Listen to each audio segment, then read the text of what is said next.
I talked to him yesterday. It'd be October before this guy's out. But if I can catch a fish on a frog, anybody can. All right, here we are collaborating. HellaBass Live with Baitman Live on a Wednesday night. Going to talk all things bass fishing, pro fishing, whatever the heck we want. On the HellaBass Live side, we're presented by Arsenal Fishing and boosted by Powerhouse Lithium. I forget to mention a lot of times that I do have a code for Powerhouse Lithium. It's HB10 for those that want to save money and upgrade some lithiums. So, just want to talk about that. Was on with David Miller on Instagram Live a little bit earlier. It's kind of my second live of the night. We're everywhere. What's new? Yeah, what's new in the Baitman world? Well, when I decide to buy a bass boat this fall, I'll probably use your code to get some Powerhouse Lithiums. That'll help you out. RJ would appreciate it. Yeah, I'm in the mood, man. I've been selling a lot on Whatnot and wherever. Thanks, Trevor. I really enjoyed the Bass After Dark. Those guys were awesome. I've never talked to Lee Sisson in my life, but totally respect the guy. And I've known Bernie for a long time. Respect him. Those guys got so much knowledge about old baits. It's unreal.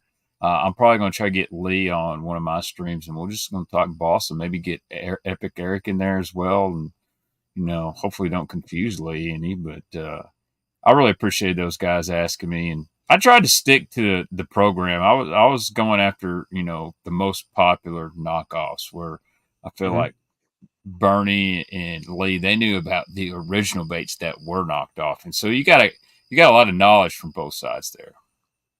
Yeah, I still got to catch the replay on that. I've seen some of the social clips talking about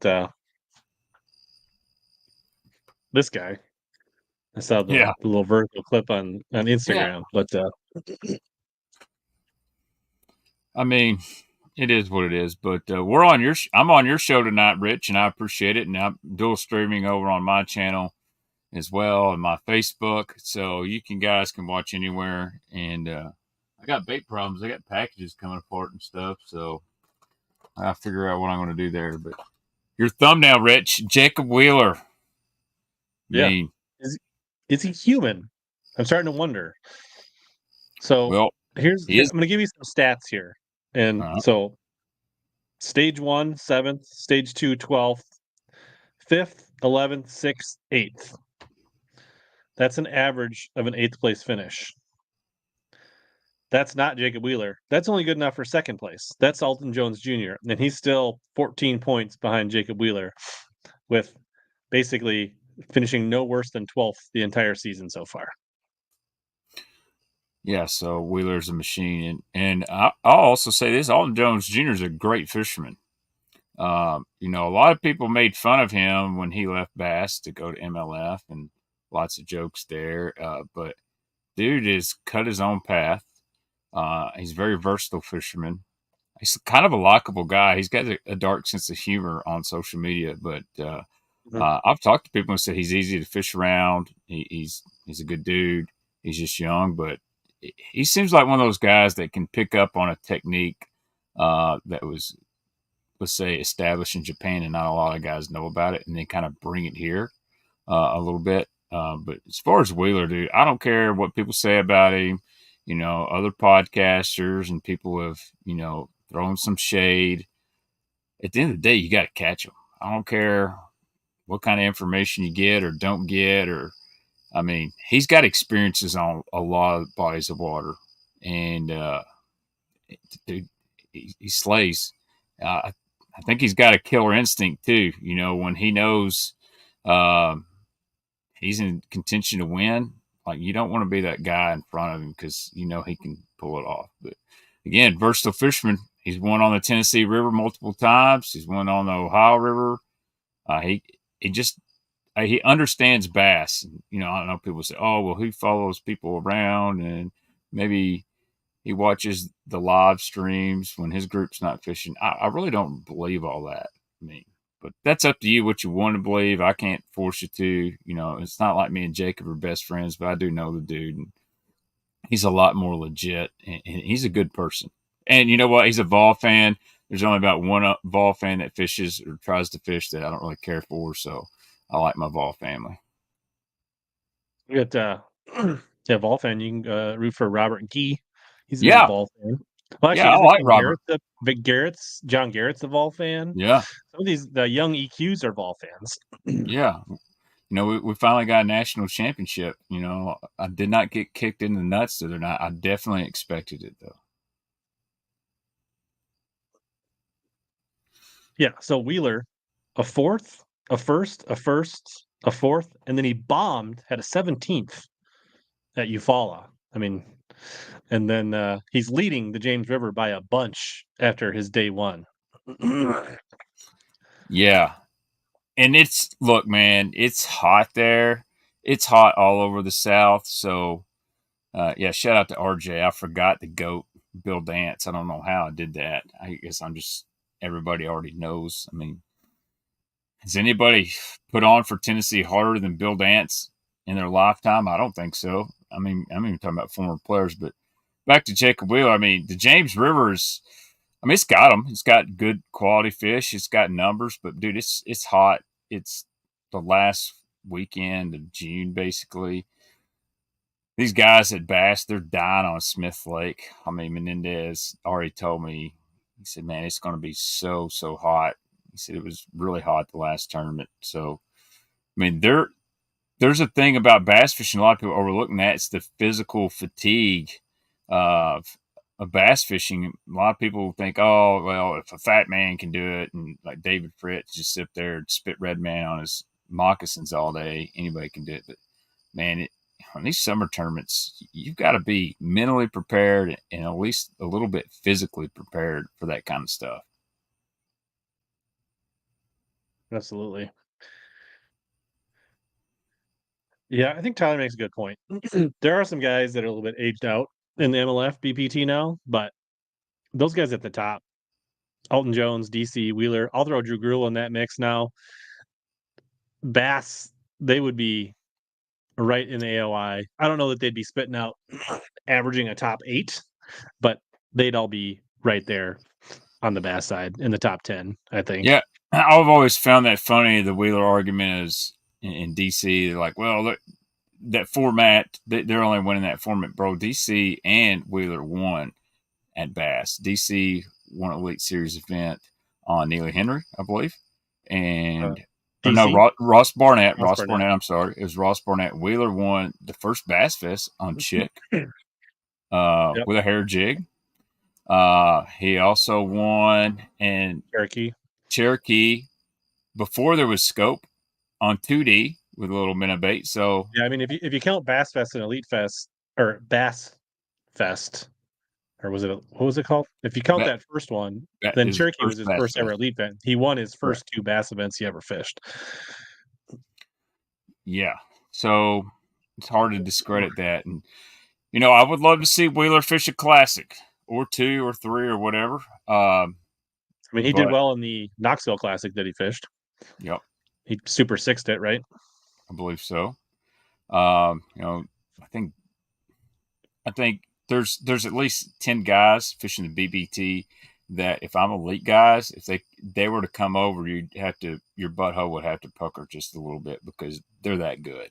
Yeah. Um, and both tours have some fat they could probably trim. I'm not obviously you're talented if you can make the elite series, but there are guys getting to that age where it's let's just call it how it is, Rich. Their skills are diminishing a little bit. Not that they're bad guys, not that they do bad things on tour. They're good Or guys. they're just I don't know if their skills are diminishing or they're just falling behind the curve a little bit. Like right there. I know it was everything I could do. So Matt Heron puts this, he's doing his Lake Master post and showing how if you use the One Boat Network app, you can access your Lake Master marps and do map study. And he's Mm-hmm. like, 110 degrees or whatever out in Alabama. It's a lot more comfortable on the couch doing my map study. And all I want to say is like, I bet you the young guys are out there fishing today. Right. Yeah. Yeah. So you need to pre-make those social media posts and have your dude do it while you practice instead of trying to make social media posts from practice. Um, I mean, it wasn't during an official event, but I'm still saying, like, he was at home map studying Smith right. Lake. Well, the other guys are probably over on Martin or some other lake that's right next door, putting the time in, dialing in their scope, getting their reps, like, right? Like, they're on the water almost every day. Yeah, and even if you're not on a similar body of water, uh, at least get out there. I've seen Menendez out more fishing this year, or he's texted me, I'm fishing Kentucky Lake or Barkley or the river more than a long time. And he knows he's kind of behind on the technology and some of these new techniques, and he's giving an honest effort, and maybe it'll pay off. But some of these dudes sitting on their couch getting in arguments on Twitter and Facebook and stuff like that, there's a lot more productive stuff you can do. I can do that. I got a real job. I don't have to depend on fishing. These guys, their life is fishing, whether it's getting a check or sponsorship. And both ways, the younger generation right now is outworking most of the old guard. I don't mean any disrespect to anybody by that. It's just, if you're raised on a computer, you understand computers. If you're raised with a skill saw in your hand and a screwdriver, you understand that, that type of work. Yeah, it's a good example. Kyle Patrick, he went out the Monday after and figured out where he went wrong, figured out how to catch him, figured out what to do. I like that cat. I like Kyle He's Patrick. good. And like for me, like same as you, I got a real job. Uh, I do this YouTube and fishing for fun, and I got aspirations to maybe fish an All American or make a classic someday. Yeah. Don't really have aspirations to fish the elites anymore. But like for me, I know I'm going to St. Clair in a couple weeks, and my dock rod and my frog rod are gathering dust. And anytime I do go fishing, I'm out. Whether the conditions are prime for it or not, I'm out on the outside deep edges. I'm using my electronics. I got fairy wands in my hand, and I'm getting my reps in, getting ready for St. Clair because I know that that's how it's going to be won. That's how it's going to be done. It's going to be looking at fish. It's going to be looking at bait fish, understanding your lure, being able to shake your minnow, being able to present the bait the correct way, and that's what I'm spending all my time doing. And sometimes I go out and I catch a bunch of 13 to 14-inch largemouth. Sometimes I go out and whack 22, 23 pounds on a hair jig. Yeah, that's But pretty the point sweet. I'm is, proud of I'd you on I'd that. rather I'd rather be skipping a jig under boat docks and whaling on them. But I've just basically abandoned that, getting ready for this St. Clair tournament. Yeah, it kind of reminds me about, let's see, gosh, about 10 years ago, 2013, 2014 inch. This paddle tail swim bait thing hadn't just blown up, but guys were starting to know about it. And I told myself I'm going to learn this. Actually, probably earlier than that because I still had a boat. And I remember having Bass Tricks and a few other paddle tails I'd bought off Tackle Warehouse. And I went out one day with 3 rods rigged, and that's all they were was swim baits. I said, I'm going to figure this out. I'm going to try to get ahead of the curve. And I felt like I was a little bit ahead of it. I wasn't catching a lot, but I figured out how the baits moved in the water, the retrieve speed, when to use a 3/4 versus half-ounce head because of the current. And then when that thing kind of took off, I felt like I was one of the better guys with it. Now, sometimes I stayed on it when I shouldn't have, but now, I mean, who doesn't have a box full of paddle tail swim baits? It's in about everybody's offshore arsenal, and now it's evolved to throw them early in the spring and in the fall. It's kind of a bait that just stays up there. Now we got micro paddle tails and all kinds. Now that stuff I'm not huge into, but Yeah. So speaking of boot tails and AZ Anglers question, we'll bring this full circle here. sure, Asked about Chris Zaldain here. And I got a list of topics here to touch on. I think Kevin's got a couple things, but definitely if you guys got things you want us to touch on, this is definitely an open mic show. We don't have a real solid agenda. So if you got no, things you got us want us to touch on, throw them in the chat. We'll get to them. So we'll talk about the Chris Zaldain. I don't have that on my list, but that's a good one. But speaking of paddle tails, I'll admit I bought a 6-inch and a 7-inch Zaldangerous top hook line through. It's a pretty good bait. yeah, this one's Whether good. you love Zaldain or not, or Bass Mafia and they're tied to Guggen, he's got a good swim bait. It's Yeah, I'm pretty gonna nice. call it like it is. It swims good. I mean, And the uh, system, the way the hook rigs, it sticks them, and the one thing I've always hated about mag draft is sticking trebles in big bass's tongues. Mm-hmm. And every fish I've caught in the Zaldain is pinned right in the roof of the mouth, and the bait's detached. Yeah, it's a good system. I It's a mean, solid bait. I always give credit where it's due, and Now, I like a mag draft. I fish it a lot shallower than most guys. I like it around corners of boat docks and lay downs in 3-4 foot of water. So even like the hangover, like that bait. I've not had anything but good experience with it. It is a little touchy to retrieve, but you know, a mag draft in that 3-4 foot of water, kind of where I'm highlighting, just barely seeing my swim bait. I like it there. Where's the hangover? I like that out deep. You know, if I want to fish over the tops of brush piles and 18, 16, 15 foot of water, uh, I like it. And then, Chris's swim bait, I forget the Zaldain. It's when you can fish anywhere from 6 to 15, 20 foot of water if you're willing to count it down. It's got a good swim. I like the hook system out of it, so I'll give credit where it's due. Is it a mag draft with a better system? Absolutely, it is. But let's we can talk about the debacle separate from the bait, and yeah, I'll let you begin on this one. Aaron, you're gonna have to rewind. We're already done with talking about Wheeler, so go back to the beginning. Watch it at 1.5 speed. You'll catch up.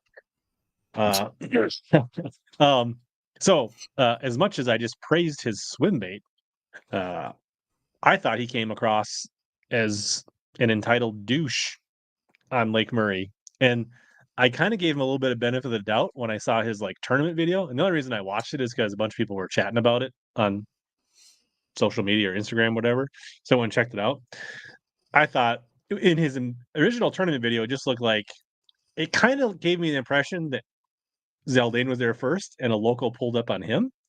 Mm-hmm. And then he puts out the aftermath video that says we're both wrong. And he realized the local was sitting on the point first, and Zaldain zoomed right in on him. And then he's like, why is this guy chirping me? It's like, if you roll up on somebody and don't attempt to talk to them, you're going to get chirped like pretty good high percentage of the time. And then he starts throwing out this like, where do you work? I'm going to come harass you on your workday. Well, first of all, if the table was turned and Zaldain was there and a local rolled up on him, I could see making that comment. But the fact that he pulled in and tried to share the spot with the other guy and then he throws that comment out just has a sense of entitlement that is a bad look for tournament anglers that I just can't get behind. Yeah, so I didn't watch it till after the second video was posted. I'm trying not to get on Trait's bad Twitter because I actually do agree with Trait on some things. I also disagree, but we've never had a bad interaction, and I'll respect that.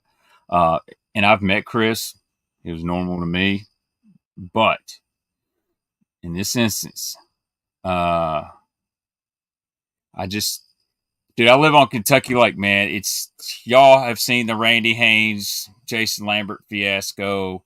We fish 10, 15 yards from people all the time. There's a way to get it cut in from somebody. There's a way not. I've been cussed out. Was I in the wrong? I didn't feel like it. Have I pulled up on somebody? Yes. But if I pull up on somebody, I always motor down 10, 15, 20, 30 yards where they can hear me and say, hey, I'd like to fish that right over here. Are you going to fish that or not? And say it politely. And a lot of times guys but yeah, come on in, man. I'm not fishing right there. I'm fishing this right here. Or, hey, I want to fish that point. I know you're sitting way outside on this bar. You mind if I move in? 99% of the time, you're going to kill more flies with honey than vinegar. And guys be like, yeah, come on in. So that said, if the local was truly sitting there, which we got video evidence to prove that, and he gets upset that an elite angler just flies right in. I don't think he is picking on Chris just because he's an elite angler. You got a right to be upset, man. And also,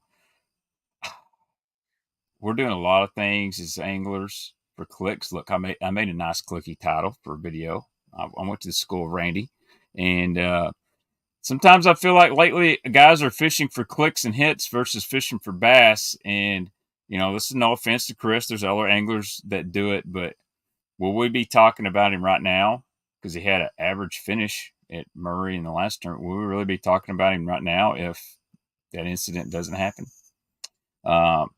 And he went back and doubled down and made a second video and really kind of gaslit the guy. Like, I don't agree with that, but I it's mean, just not cool to me. personally, I wouldn't be out on Murray fishing during Elite Series.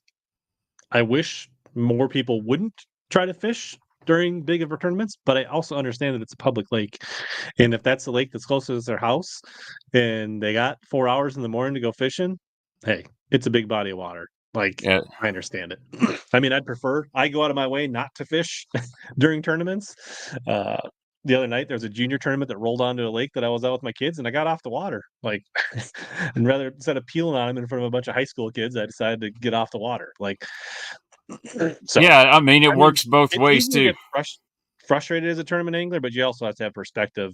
And I don't think I think he lost his perspective on that one. Yeah, I agree with that. So, let's say I usually work 48 to 60 hours a week. If it's my Saturday and I got a boat and I want to go fishing, by gosh, I'm going fishing. And I've been out here on a bass boat during a Bass Fest event, but I was fishing a tournament that paid 10 grand to win, and there was only I think the cut was 10 or whatnot. And there's 10, 20 guys, and just happened to be fishing a spot that Derek Remitz come up on us, and you know what? He was nice, polite, cordial. He was like, "Hey, can I fish beside you guys?" Sure, not a problem. Blah, blah, blah. We'll share it. Now, my fishing partner says, "Yeah, you can, but I'm going to throw at that stump right there for about 20 minutes." Remus, all right, that's cool, man. And, we fished together side by side. He ended up leaving. We left. 30 minutes later, he was back. No issues whatsoever. But again, so that's the part of bass fishing that's hard to place. They're fishing public lakes. Mhm. And just because you don't want to go fish out there as a bass fisherman, there's a lot of guys that are bass fishermen that don't care about tournaments. They just want to go fish. They don't care if Van Dam's out there, Chris Zaldain, or me or you. They're working all week. They want to go fish. You'll never be able to shut down a public body of water, and that element will always be out there. I mean, I went to some spots that just on my lake here fishing a normal buddy tournament, and there's been guys running trot lines on it. Would I tell them, no, you can't make a living because I'm out here fishing for $5,000 and a power pole certificate. You can't run your trot lines over here. So it's public water, so you're going to have public issues, but you got to handle yourself professionally. Again, I'm not calling myself white knighting myself. I've gave a few cursings I probably shouldn't have back in the day, but I'm also not an Elite Series angler.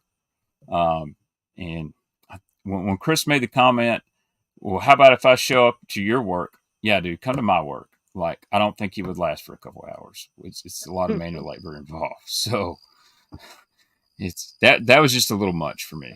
Again, no hate on Chris. We all make mistakes. Again, you can move forward from it and we all forget it. But the doubling down thing, I think that left a sour taste in some guys' mouth. Yeah, absolutely. Yeah, and in those parts of the country, like I live in a place where like I've got like 30 lakes within a half an hour of my house. It's easy for me to just pick a new ramp. Yeah, absolutely.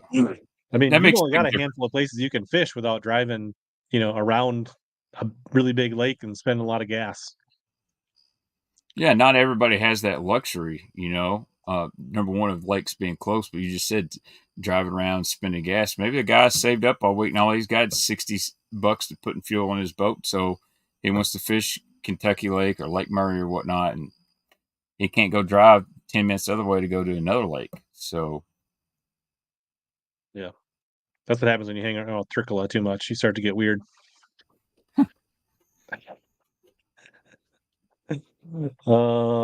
Yeah. So other news. So I don't know. This one really rubs me the wrong way, and I've been trying to be vocal about it ever since it happened to Derek Hudnall. Is we that took Cody Caucus Krieger? eating. Right, he was disqualified from Smith Lake tournament, and some people on Instagram and TikTok disagree with what I'm saying, but he inadvertently went out one day too late in the pre-practice and figured it out that day or the next day, and basically reported himself from what it said in the Bassmaster article that day or within a day once he realized it.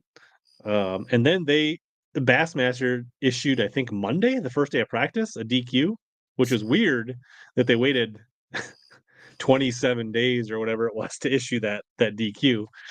I hope they didn't make Kobe Krieger drive to the lake and get his lodging and Airbnb and then tell him he wasn't fishing, because that would be really, really awkward and just harsh. But and this happened to Hudnall. He was out for a couple hours. He was like, this was on Hartwell a couple years ago, and he's like, "Hey, why am I not seeing any other bass boats out here today?" Rechecked the calendar, figured out he had made a mistake, and you can say pros are pros; they should know better. Absolutely, and he broke Yeah, a rule, and inadvertently. I mean, if he was trying to get away with something, he wouldn't have turned himself in. So, exactly. but I don't understand why that automatically goes right to a disqualification of the entire tournament. Yeah, Uh, so it's to me, consistency you for should me. lose a chunk of your practice time, whether it's an hour for hour, 2x the time. If you're out there for a day, you lose 2x of practice, you get no practice. It doesn't seem like you should lose your chance to fish for the event, because no elite angler would say, I would prefer to fish 28 days ago versus 1 to 3 days before the tournament for practice. They would never trade that knowingly or intentionally, or hope to that to be happen. So, and it seems like this has happened a couple times to guys like Hudnall and Krieger, who are what I would call, they're very talented anglers, but they're definitely on the fringe, right? They're guys that Uh, are flirting with the requalification line, flirting with the being able to come enough money to pay for their entry fees each year. So missing the classic, not having a chance to cash a check, taking a zero in the points. Uh, I know people are like, it could be an Elite Series career killer for these guys, to be honest. So I just don't know why they think that has to be a full DQ. I'd love to hear from, because this was two different tournament directors. It was both Trip Weldon and now Lisa Talmadge, and they both mhm. made the same decision. And sure, you could take prior precedents from Weldon, for Lisa, but at some point, just because that's the way you did it before, if it wasn't really just, you don't have to keep doing it. Yeah. So I know Kobe. I've known Kobe since I was probably about 16 or 17 years old. Him and Craig Powers are big buddies. Always come in the tackle shop I was working at. Always bought Odom's jigs from me. But besides that fact, I'm looking at it like this. What's more of a competitive advantage? Practicing one day in the off limits was like, what was it, 28 days or something like that ago? Or Trey McKinney running a no wake zone that everybody else knew it was no wake zone. In order to get to his fish faster, this is during a tournament, and self admitting, I didn't even read that. Like, I didn't even read that. Didn't turn Yeah, himself he in. admitted he didn't watch the briefing video as well. That should have actually been a violation, in my opinion. But I think it was. He got like whatever. I think he was in the penalty box for 45 minutes. Like 30 minutes was for, I don't know what, like the no wake, and 15 minutes was for admitting not watching the briefing or something like that. okay. And so obviously you got to hear guy Kobe who knows the rules. Made a mistake, dude. It's easy. I work swing shifts. Sometimes I think it's Friday and it's like Sunday. Who knows? Maybe you forgot to, carry the one over, and here we are. But he admitted. So if he was trying to gain an advantage, you said it right. Why would he turn himself in? Surely he had to think, you know what? I'm jacked up. I made a mistake. They're probably just going to give me a penalty box, or they're going to take away a day of practice. And the way I look at it, honestly, I think it's fair to give him a day away from practice. He got that chance 30 days ago. You know what? You're down to 2 days of practice. You already done used one day up. We're penalizing you. But man, it's just I don't get it, man. Like, Yeah, I love and so bass, yeah, but I will call it like I see it. We got to be black or white. You can't do a favor for this guy and not the other one. You also can't penalize this guy this way and not the other. I don't see it as a competitive advantage. I don't care what anybody says. I've seen other podcasts, people talk about getting this info 6, 7 months in advance and waypoints and all that. gives you such more advantage? Not really. What is Waypoint's going to do you that you got for June fishing and your tournaments in, February? It's not going to help you. Dude, Yeah. fish change so much. We've even seen this in elite events, how quick the fish, like Lake Fort, how quick those fish were moving up shallow and all of a sudden they went back, or vice versa. I mean, one day, 30 days ago, should not, you know, ruin Yeah. your tournament season, classic appearance. I mean, I don't know where Kobe was in the stands, but if he was on that borderline, forget about it now. Yeah. And my understanding is Krieger's been on the bubble for requalification, but that shouldn't matter. That's not. Here's the other. So yeah, maybe McKinney's was 90 minutes. Maybe it was 45 minutes for the no wake and 45 minutes for admitting not reading the briefing. Yeah, he was like 55th, so he actually was within striking distance of making the Two good class, tournaments, you're right there. and he's been good on Champlain in the past, so it wouldn't have been crazy. And now he could be in a position whereas if he finishes above 70th, he stays on tour, and if he finishes below 70th, he's off the tour. So it literally could be that for him, but that doesn't really matter. So you look at the McKinney situation, yeah, you're gaining an advantage in the actual tournament, right? Um, and then you take away time in the tournament. So, and you could argue that was a safety thing, and usually safety rule Safety infractions do trump. end up in DQs or at least a daily catch. Um, the other thing is, right? So you look back to this is not much different than what happened to Cole Sands at Lake Murray. Day one, Mm-hmm. he realized he didn't have a fishing license. He had a pretty decent bag. He would have been in the top 50 cut. So he lost his day one catch. But that means he fished all of practice and the first tournament day without a license, which means he broke a state law for 4 days in a row, and all he lost was one day's catch. See, it don't add up to me. Somebody said nothing against the law, and he loses an entire tournament. So where's the just in that? Uh, Look, I know people are going to say, "How do you fish without a license?" I've almost made that mistake. No, it's happened. There's people in the chat have said they've done it. I One of mean, my good buddies had the winning bag in the St. Jude tournament, and he got pulled over and got ticketed for not having a license. And you know what? At the time, he was a fishing sales associate at Gander Mountain when it happened. He literally worked at a place that sold fishing licenses every single day. so same thing happened to me, Rich. I was working in a tackle shop back in the BFL days, and I'm all excited, dude. I'm jacked up. I'm spending multiple hours rigging my tackle. It's the first BFL of the year. I mean, I stayed up to like 1, couldn't sleep. I get there, we're about to take off, and I'm talking to my co-angler, and he mentions the word, "Yeah, I bought my fishing license online last night." And I'm, oh snap!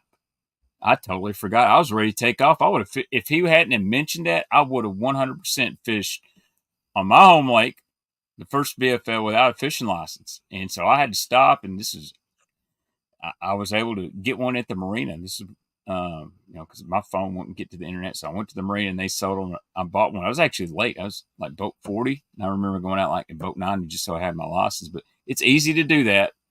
But, you know, Cole still got to fish the tournament. Yeah, he had one day disqualified, but you make a good point. He obviously practiced and all that. It's against state law. I just disagree with this, Kyle. I I don't see a scenario where somebody's going to go fish one day during the off limits and burn a day of official practice. I mean, if somebody did because they knew they had a funeral or something like, I think Bass would be able to sniff that out. Like, why did you go the 13th day? Like that, I don't think that's going to happen. Like, I'll, my also big hot take is I think fishing license is bogus and you shouldn't have to buy them. I mean, it should be your right to eat or fish. So if you want to make guys have a tournament participation fee for $10 a year, I'm cool with it. But if you just, why should you penalize someone going out to feed their family? But I don't want to get political. yeah, I think there needs to be potentially an angler panel for some of this stuff, Yeah. especially for these ones that are happening. I don't know, like, or there needs to be some kind of review in the off season, or I don't know, like it just doesn't make any sense. And I don't think everything should be a DQ. I know somebody said that in the chat. I also don't think that's the answer. I'll be honest. So I think there's way more stuff that kind of goes on that gets pushed under the rug, and I don't mean it's bad, but information violations, uh, wake going through wake zones, fishing off limits area, making casts in off limits areas, stuff like that we don't know about. And I think if you went and DQ'd everyone for every rule infraction, you would cut the field, by 25% every tournament, and not all of it's on purpose either. Pull up Chris's comment. This one? Yeah. Hella and Baitman, you qualified for a tournament of 20 anglers where the top 3 make the classic. You winging it or spending weeks learning the lake on your free time if close by? So I'm gonna read the rules first and figure out when I'm allowed to practice whatnot. Sure. So I mean, I've fished a tournament 3 times where 50 anglers qualified, or 55 or whatever, and the top 3 go to the classic 3 times. One time was on the Watchtower River, which was 14 hours from my house. Actually, 2 times was Watchtower River, 14 hours from my house, and one time was Pickwick, which was like 13 hours from my house. So that's not really close by. So where I live, right, like close by, these national tournaments don't happen. If those tournaments would have been within 3 hours of my house, I would have been out there dozens and dozens of time. I would make day trips if it was 3 hours. I'd get up at 4:00 in the morning, be there at 7, fish till dark, and drive home and get at midnight. If it was 6 to 8 hours, I probably would have made a couple weekend trips. The first time was at the Watchtower River. I made one pre-trip down there, and I actually was able to leverage work because I was down there, and I was actually able to borrow a boat while down there. But the other 2 times, Pickwick and Watchtower, I did not pre-practice. I just took the 3 days of official practice. I think too much practice can actually hurt you. I always say, and I think you might agree, it's really hard to win on your home lake. Like, as good as Terry Bolton here is on Kentucky Lake, and when he was in his prime, he didn't win here. He comes so close, literally lost an 8-pounder at the boat. But I'm kind of with Rich. I've went to Pickwick before I ever set a foot on it, and I had 4 days practice for a wild card.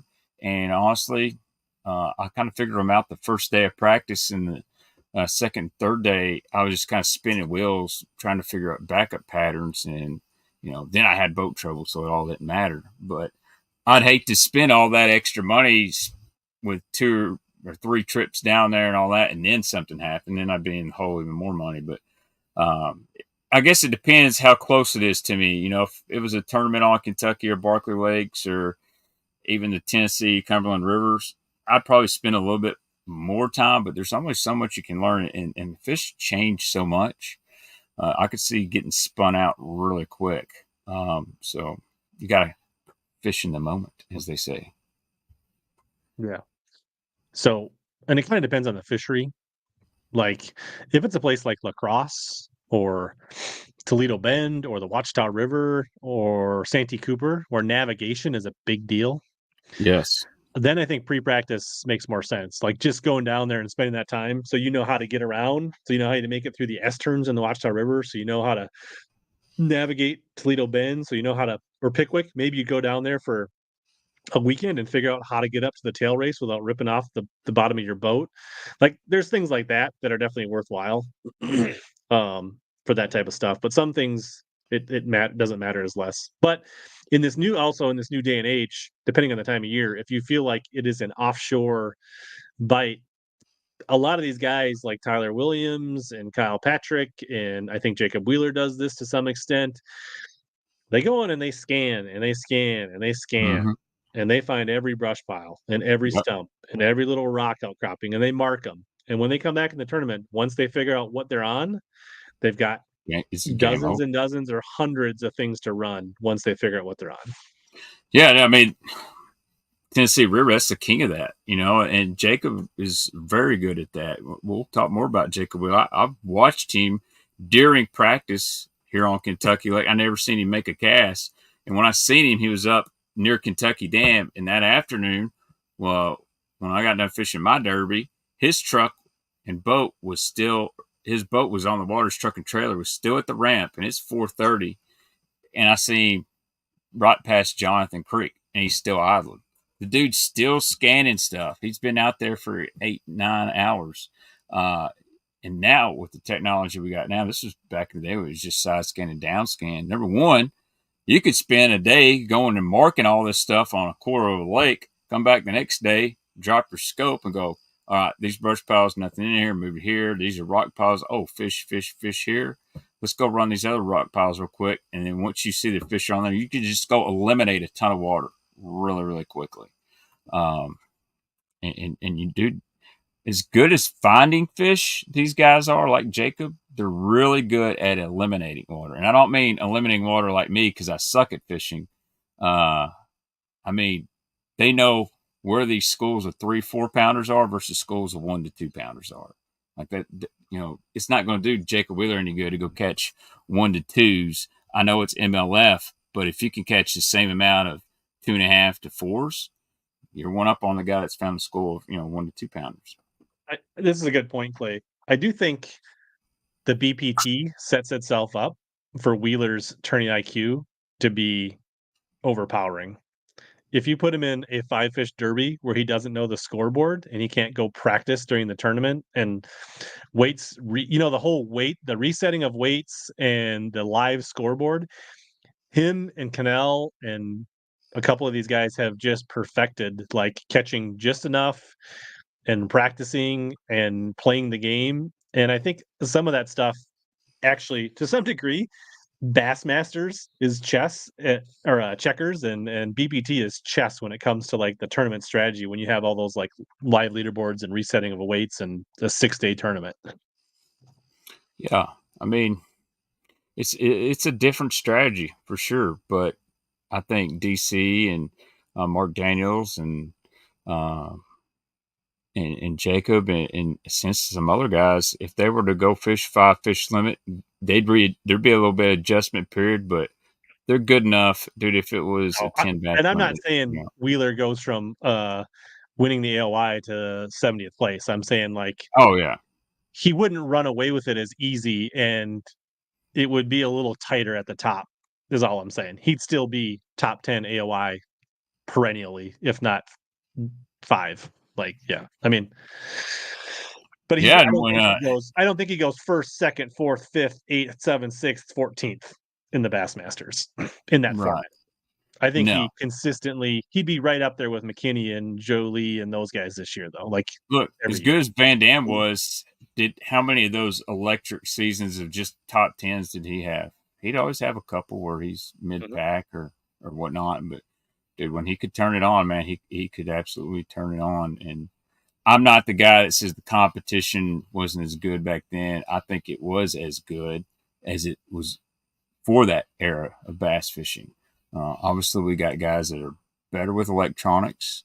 There's more information out there. Look, if a guy wants to learn how to get a free rig going, he can type it in YouTube, and in an hour, he's got it rigged up, and he can probably feel confident about going fishing it. So, it goes back to let's grow the sport until those guys start beating us. Then we want, slow it down, guys. So, but, Van Dam once told me he'd never start a YouTube channel, and man, he's been pumping out the content lately. Yeah. Yeah, Sean, he's good at 5-fish. I'm just saying, I don't think the gap is as big Yes, in a 5-fish where he doesn't have a leaderboard and zeroing weights. He still would be very good, and he still would be dominant. the one thing people don't talk about in a 5-fish tournament is it's easier to close the gap as it versus major league fishing, where every fish is counting. If a guy is just pounding on him, his weight's going up, up, up, A up. ceiling. And a You can only you can't fish, like every lake has a ceiling, right? Pickwick mhm. is 27 pounds.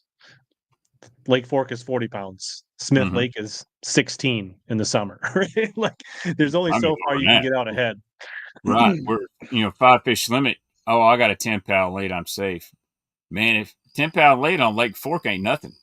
I mean, But a dude 10 can pound literally catch if one fish somebody's to got a catch 10 up pound to you. leak going into the final day on Smith Lake, he can go Yeah. catch his 8 pounds and call it a day. It's over. Yeah, it is relative, but there's always with the five fish. There's always uh, a Hail Mary chance for a guy to catch that magical bag. Whereas, if Jacob Wheeler's up 40 pounds, Jacob Wheeler's probably winning by 40 pounds.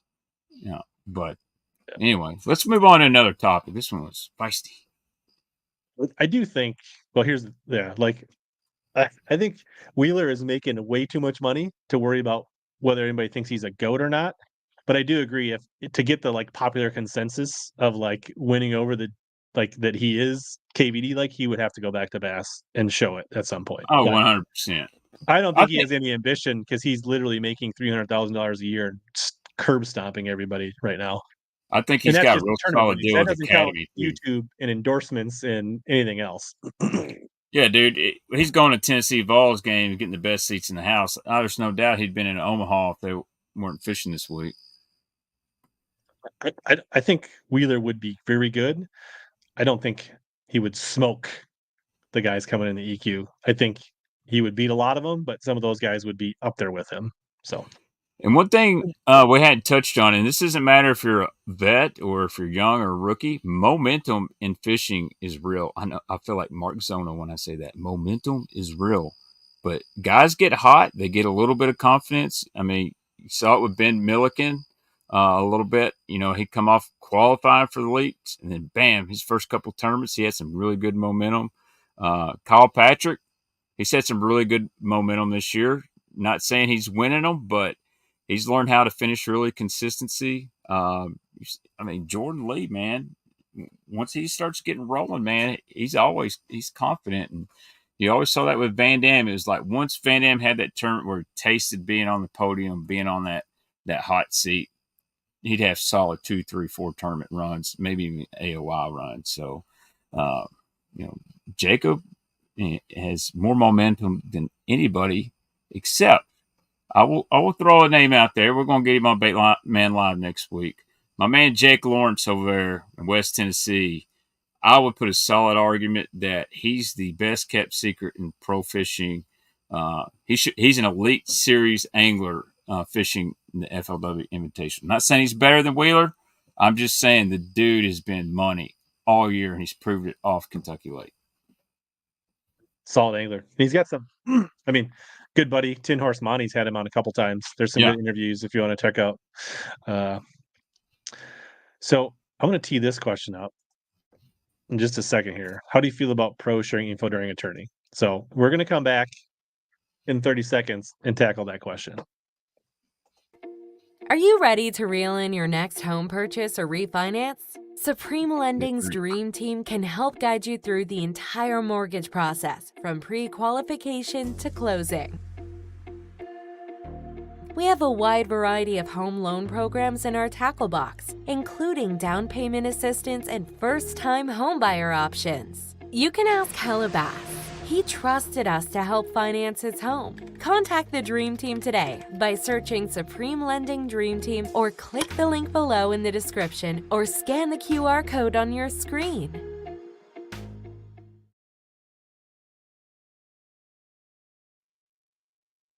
All right, I'm back.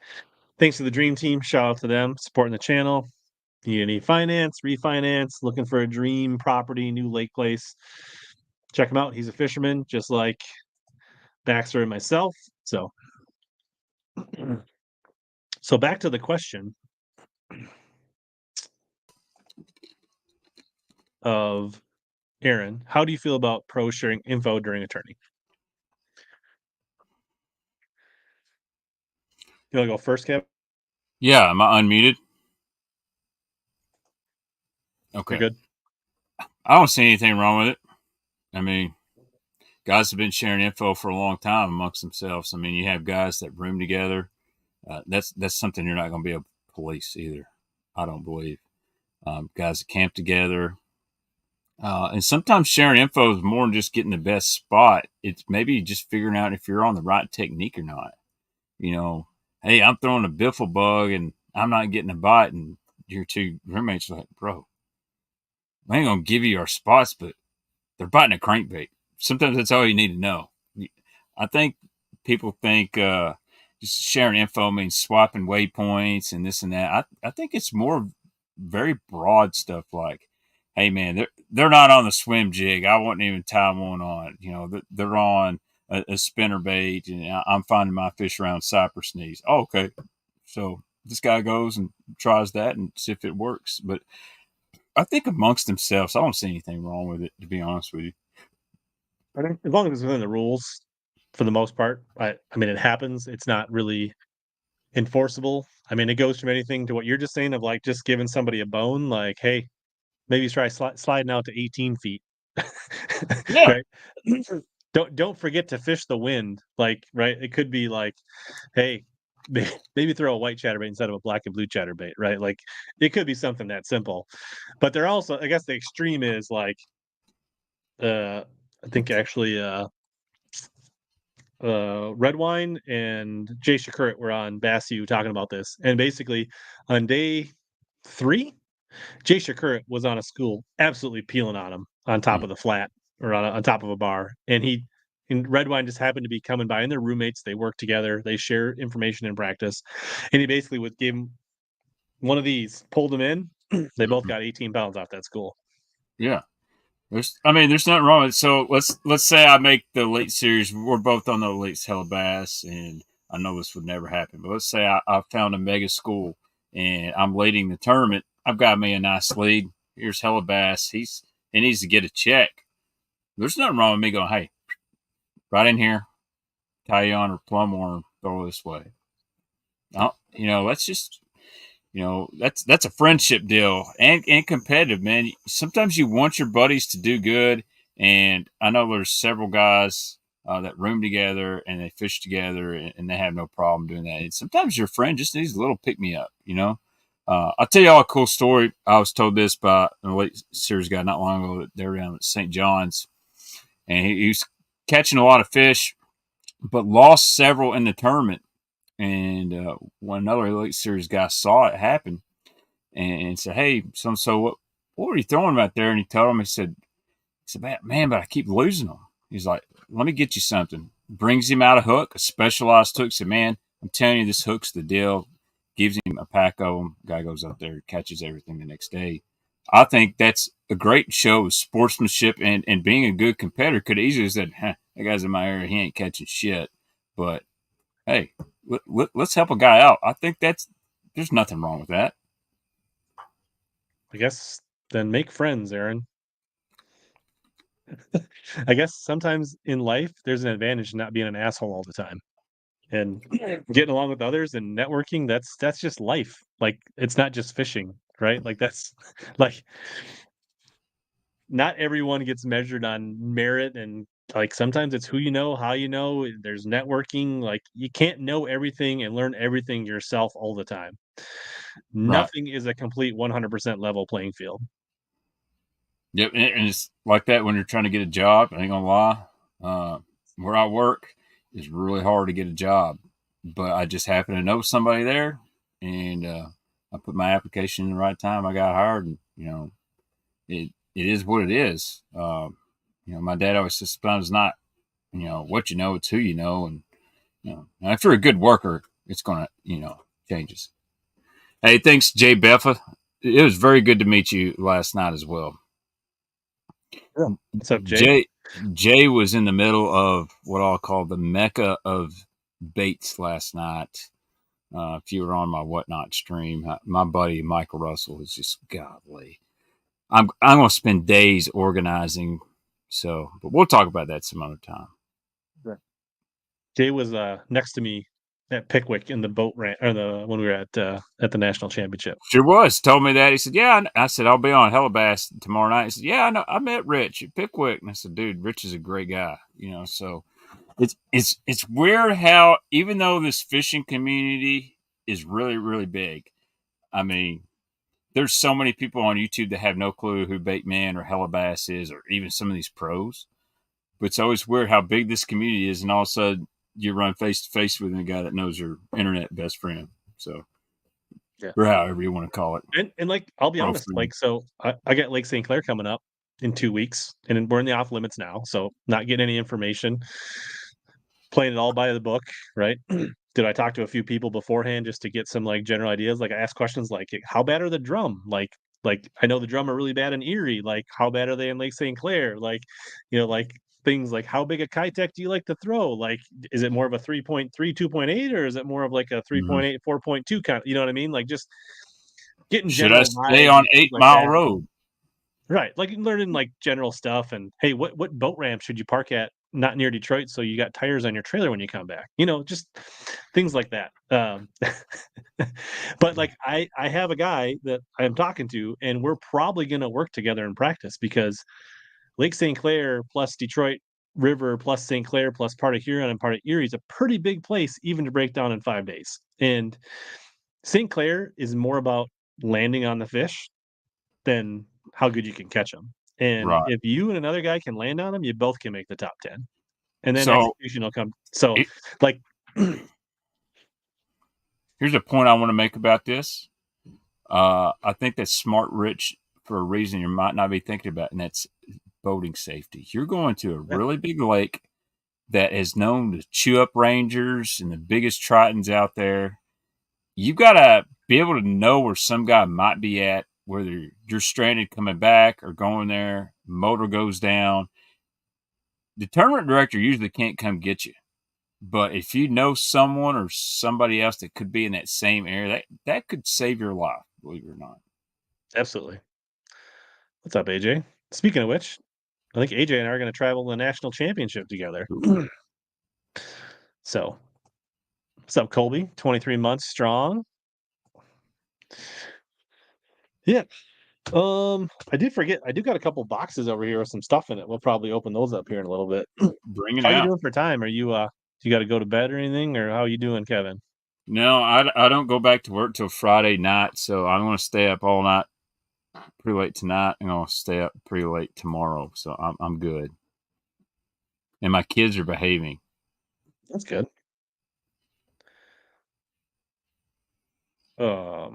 Yeah, I saw this 2025 Ultimate Champion fight. I don't quite understand what it is, so I don't really know what to say about it at this point.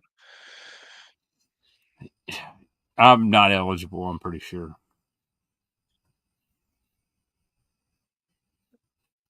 Nice. So, let's see what else did I have. So, Easton Fothergill. So, he just won. If you guys remember, I had him on the show. I think the very first interview he did, at least the live interview he did, was on this podcast after he won the college bracket and he beat Tucker Smith.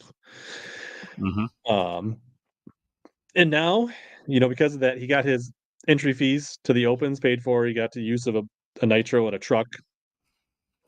And I think pretty much people thought he was going to be a problem fishing the EQs and the opens. And you know what? We are, 5 tournaments in? And lo and behold, Easton Fothergill has won an open already, has multiple top 10s, and he's leading the EQ points with 3 Northern tournaments in Hartwell left. And guess what? He's pretty good with spots.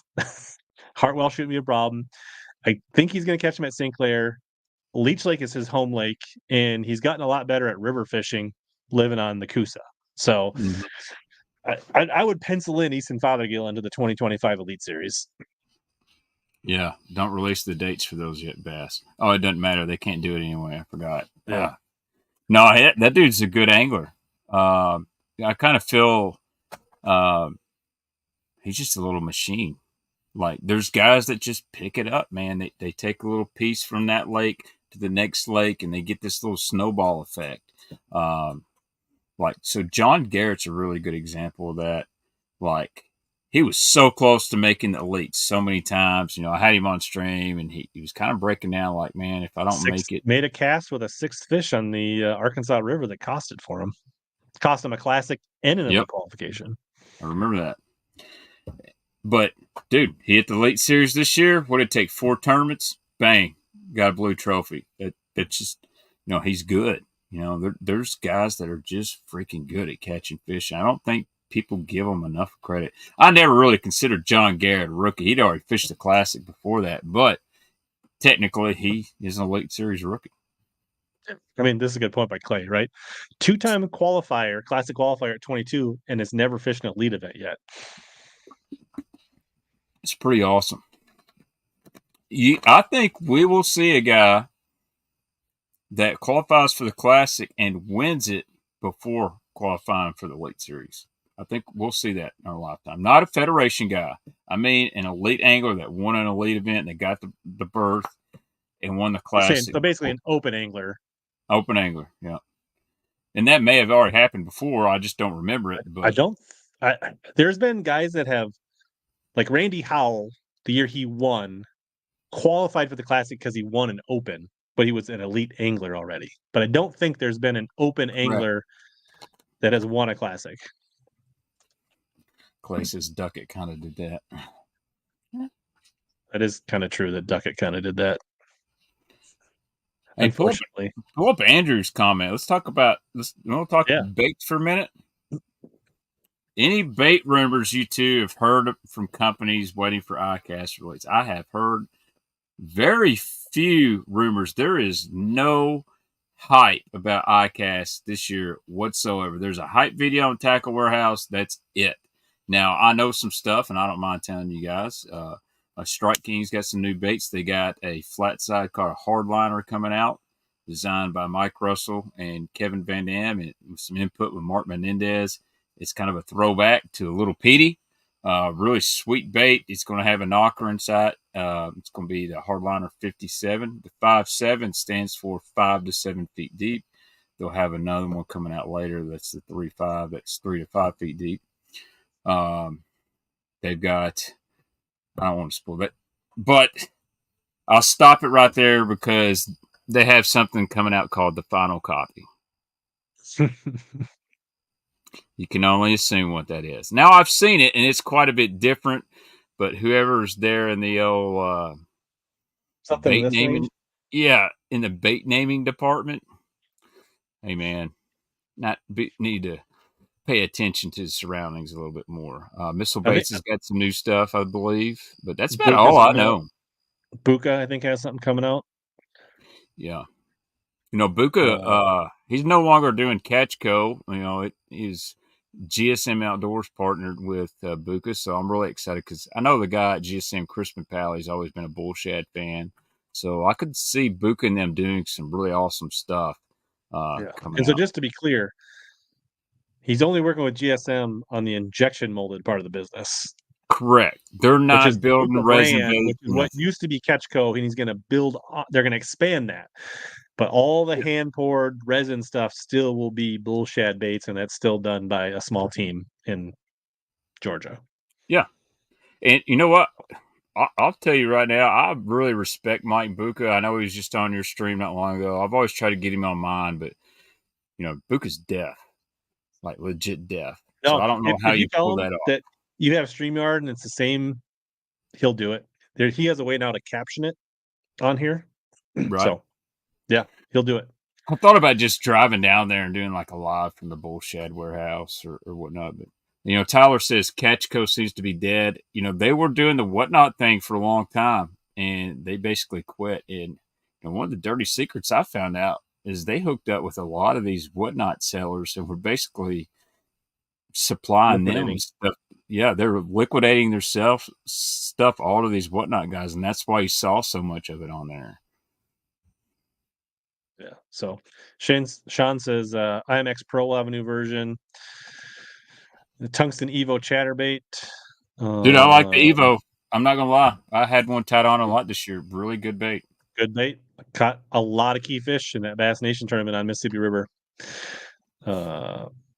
Mega Live 2, maybe 2.0. I would say Strike King does not need a plopper. Not every company needs every bait. So I did find this out last night. I've been a little down on Strike King. A lot of their baits just aren't running very good out of the package. They've quit all of their hard bait manufacturing in China. It's going back how it was years ago. All the hard baits, other than the Sexy Frogs, are now going to be manufactured in Costa Rica. And we saw a lot of bad quality issues overseas. And it's not just Strike King. I mean, dude, I had some Spro baits that didn't run. And one thing I can say about Spro is all their baits always ran good out of the package. This year, I got some that did not. Even 6 Cents had some quality issues. it's just, man, ever since COVID, it's been a crapshoot. Will your shipment be full of good stuff, or will you have bills break in and hooks break in and them not running straight? But I will say that as far as striking goes, what I found out, all their hard bait stuff is now being moved to Costa Rica, so it's in the process. But just because it's on the shelf doesn't mean it come from Costa Rica yesterday. We saw this in the Dobbins Rod Group. They had the huge freak out when GSM purchased Dobbins rods. Oh God, these new rods, they're going to be junk. Man, it's going to be months before you get anything that was purchased overseas and brought back and shipped out to the customer. So it's a transition period. So Ryan Hill says, checking in from the Baitman chat, a Rapala walking bait, jowler, and a Crush City janitor worm. Interesting. The jowler kind of looked like a shower blow / I'm a little stick to me, which I like that type of bait. I'll definitely. Yeah. They'll probably the Mooch minnow will finally make its way to market. Probably going to be sold out everywhere. Look, I'll give Rapala this, and me and Andrew Hayes talked about it at the end of last year. I said I think Rapala was one of the big winners of 2023. And dude, it doesn't matter what academy I walk into, Dick's, the Crush City stuff is just flying off the shelves, and it's hard to disprove that with tournament results too. But there's guys that aren't fishing tournaments that are buying the Crush City stuff and catching fish. So, and I don't mean just the minnow bait either. That's back to the Wheeler thing. Not to keep, but like I was thinking about this today as like I was making the like. It seems like Wheeler's pretty much throwing Rapala, Crush City, Storm Largo shit. You know what I mean? Like, I don't feel like it's like the old bait and switch where like Lee Livesey was like, I'm throwing the launch frog. Like, you know what I mean? Like, I know. From everything I see on live, Wheeler's throwing what he says he's throwing, and he's catching them with baits that are pretty much off the shelf. Maybe he's doing some doctoring or tweaks and stuff or modifications, but for the most part, he's doing it with stuff that you can go to your local Dixon Academy and buy. Yeah. So in the sales industry, that makes a huge difference. Not everybody's going to be able to get a Zaldain swim bait because they may not be close to a store that carries that. Now, I do think his stuff's in pretty much all the big box stores. But that Crush City, you go get it everywhere. I don't think you can get it at Walmart, but Academy's getting bigger. I love Academy. We've got some really good deals. And dude, Wheeler was winning with Guggen baits. I ain't gonna lie. So, how much of it is the bait? How much is just Wheeler knowing what to do? Yeah, that's what I'm saying. It's not like he's some secret JDM top. You know what I mean? Like he's no fuzzy dice. Yeah, it's like stuff that you can go find at just about anywhere. Berkeley the Deal, is that still a thing? Or they discontinued the deal? I don't remember. Was that a Havoc? I think I know what you're talking about. It's a split tail. I just don't remember. I remember hearing Berkeley's about it. Discontinued a lot of soft plastics. It seems like every ICAST they used to bring out 15 to 16 new designs, but you only heard about 4 of them. And then all of a sudden, the next year, half of those are discontinued. But I think the deal is still going on. Wheeler could win with Livingston. I mean, Randy Howell did. There you go. Wheeler's just giving a little bit of Hey, when fishermen want to ruin something, they will ruin something. The Hawk Tua memes got old really quick. I'm not saying. What do you got there in your hand? Custom hair jig. A little custom. What kind of weight on it? 5/8. This is a little volunteer special white with a little orange. If you're fishing for a national championship, Rich, you might want to have one of these. So I need one of those for Grand. Do you think I can take that vowel special into this land of Sooner and catch them on Grand? Well, if you said it was Oklahoma State colors, you could probably it would work too. Somebody had a really good quote, or they said something about 13 in here. that Rapala could turn into a powerhouse, I'll be honest, I'm not sure 13 is really going to make a big comeback. I wonder if Rapala purchased them for their assets versus deciding to come back out with a new line of baits. Because I always said rod and reel companies, and my boy Crispin over at GSM made this good comment about Dobbins. People were asking about the baits. He said, I don't know any rod and reel companies that have really good product lines of baits. No offense to the Dobbins stuff, because it is good, but they just don't sell that much of it. And if I'm going to bring 13 Fishing back out in the market, they're going to be my rod and reel company, and that's what we're going to focus on.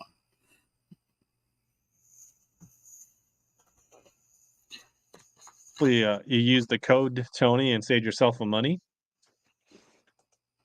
Just a quick reminder, I guess. You do got about 4 more days to use the current Omnia code. There should be a new one in July, but if you haven't used the 15% off code at the bottom of the screen for Omnia, you got a few more days to do that. So treat yourself. You can load up your cart with Crush City, Missile, Berkeley, and Z-Man, just like Tony 450 did.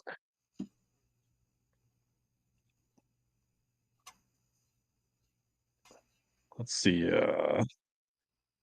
So how's Whatnot life treating you, Baxter? I feel like you haven't always been consistent on YouTube, but you've been pretty consistent at Whatnot the last year. Yeah. So first off, anybody that's watching from my channel, I really appreciate it. Now I know I have not been the most consistent, but about 3 months out of the year, I've got to edit a TV show and film with Mark Menendez, and that's been going on. I got my last one due Friday morning. It's almost done. So I'm going to get back on it. My goal is to one stream a week of Whatnot and a couple YouTube shorts to fill in. But Whatnot is going good. The problem is I went to eliminate a bunch of my tackle, and now I've got more stuff than when I started. But I'm not going to be buying a whole lot. I'm going to help out my buddy, Mike Russell over here. Yeah, he's got so much stuff. Literally, I could stream every day for probably a year and not run out of stuff. And go and work with him on a commission deal, and it just works out better for me. Man, he's got some good stuff to get. But if you're following me over, all your waking hours on Facebook Marketplace. Yeah, no, that gets so talking to idiots that won't respond to your chats. They won't ship stuff. And I knew better. I've sold 2 trucks off Facebook Marketplace, and it's the worst experience ever. But so I bought $250 of stuff 2 weeks ago, and I'm like, man, this is a good deal. There's a ton of like flicker shads. I'm like, dude, as long as I'm selling them for $1, I'm making my money back, because I got these Gobi colored bandits that should be $10 to $20 a piece. Yeah, every bait's got red nail polish on the bottom. So if I get $100 for everything, but I started just to everyone's. I was like, oh, you should sell some baits, and so all right, yeah, I got some hard to get stuff, and we get some deals I want to get rid of, and I enjoy it. Like, I enjoy selling to guys. I enjoy trying to find this harder to get stuff and putting it up there, because there was nobody doing that. Everybody was selling Guggen baits and Catchco stuff, and there wasn't a whole lot of guys. And then, of course, you got on there, sold some stuff, made you some extra tournament money. I bought a few things. You bought for me. And I knew eventually the platform would get exposed. And now there's new people on every night. But I tell these guys, they're like, hey, Baitman, how come you're selling this bait for this and I can't get no one to buy mine? Number one, it's knowledge. I'm not trying to sound like I got a big head, but if I'm watching a guy and he's trying to sell me a Bill Dance fat-free shad and he calls it a bandit, I'm out on that. But it's fun, and I'm not trying to make $1 million. I do treat it like a business, whereas if I'm buying stuff, I'm buying it to make some money. But also, I just want to make enough to make a boat payment every month. Is that so wrong? I want to buy a boat, and I feel like the best way for me to do that, instead of slaving away more overtime, I can run a Whatnot once, maybe twice a week, and I can make triple the money and get some baits into people's hands. I'd like it to be. I always like. I love the hunt for baits. Like Ethan over here, he's like, yeah, I'd love to hunt for baits for people if I could find them. And I have a terrible memory, but Rich, if you tell me a color frog from a manufacturer, if I find it 3 weeks later, I'll remember that. Oh yeah, Rich said he's looking for these. We're gonna have a frog. Yeah, true tungsten, baby blue one. Yeah, so I'll probably be back in November. When things freeze up and I'm back from the national championship, I'll fire up the whatnot for a few months and be a part timer, help me get through the winter. But yeah, for those that are interested, I think you just search Baitman on whatnot, or go to one of his YouTube videos. They'll probably find a link. Yeah, that's about Good all I time. was Even if uploading you there or for. you can watch from the safety of YouTube and just enjoy the bait talk. So, Also an option. I try to kind of mix in my old live streams where I talk about baits. I put it in the whatnot because I'm trying to educate those guys. There's a lot of guys popping in. They've never seen a jackhammer. Like, what a jackhammer? They don't see these old school baits, and I try to explain to them the difference between the new and the old and that stuff. Dude, Dobbins did make good swim bait heads. I might have some laying around. I still got some. They're good. Hey, thanks, Cody. Yeah, ran into a friend of mine, went to high school with him. He's a big striper fisherman now, and ran into him in Walmart today. And I enjoy fishing talk. My daughter does not. She was interrupting big time, but I'm gonna have to go chasing these big stripes with Cody one day.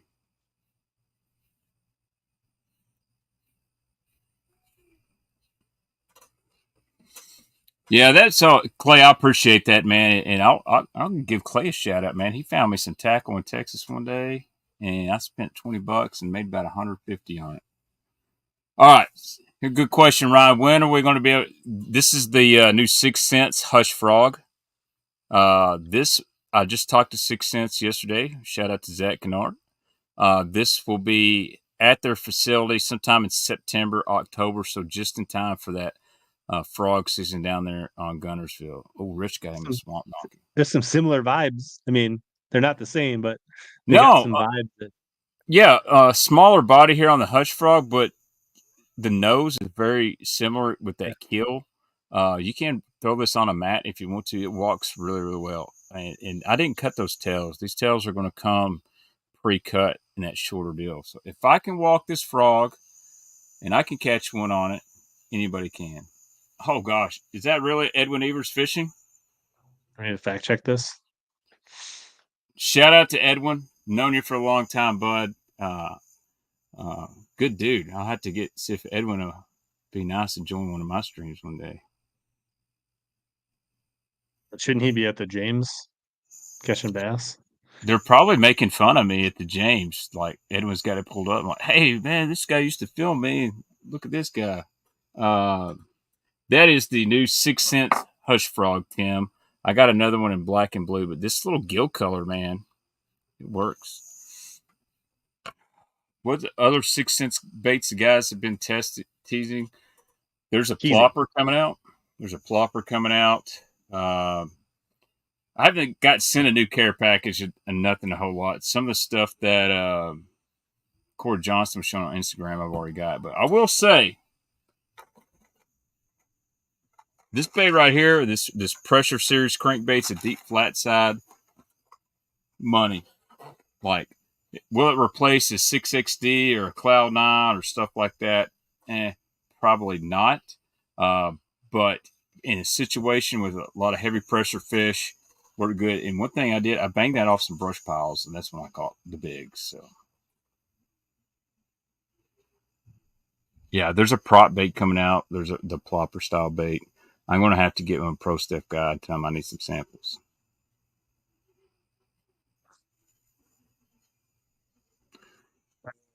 I was fishing on Kentucky Lake. You been out? Oh, yeah. I think we got to talk about Kentucky Lake.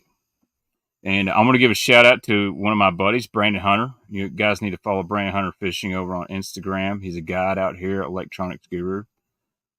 He's been on them. And for as much as I was down on Kentucky Lake the last few years, this lake is going to be the best Tennessee River lake in I'll say a year or two. Like the amount of 14 to 15-inch bass, just keeper bass, 16-inch is through the roof right now. Even better is there's a plethora of 12 to 13-inch bass, and we have got a ton of bait. But I was worried, like, hey, are these fish going to go out? Are they going to get back on the ledges? Are they going to go offshore? And dadgummit, I fished a tournament this year. I was catching them all in a splashback topwater. I can't put it down. I'm catching fish all morning. I've got it's a 3-fish limit, and I'm like, man, I got about 9.5 pounds. We're going to roll out deep here. Every freaking boat in the lake was on something out deep. And I said, yeah, probably should have went deep. And so it took almost 16 pounds to win a 3-fish limit tournament, and it took almost 13.5 to make the top 30.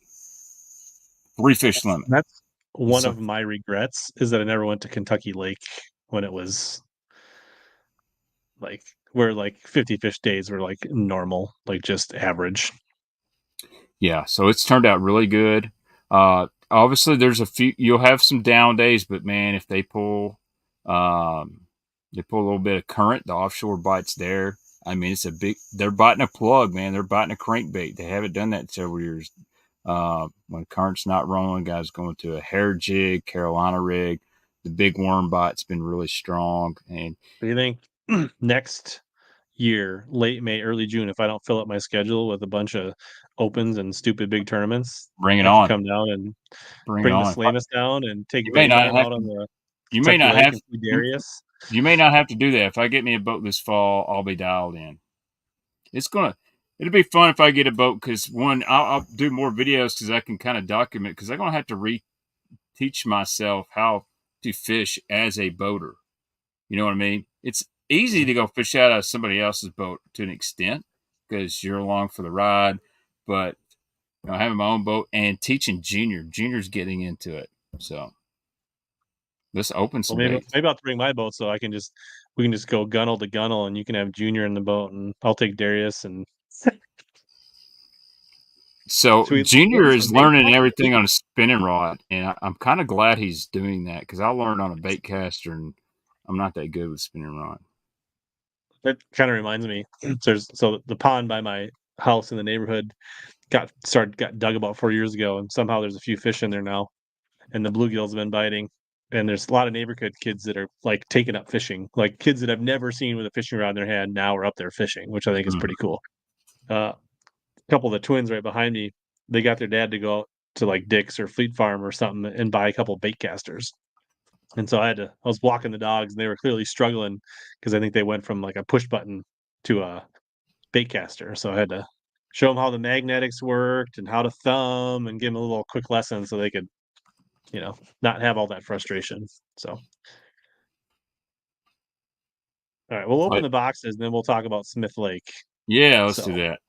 All right, so this one, I think, is actually a box. I think, is it bad? I don't remember what's in the box, but I think this is for finishing in the top 10 of my region in the Beat Seth Fighter online virtual tournament. So I went out the first day of the tournament, or the second day of the tournament, and I was leading it like right away.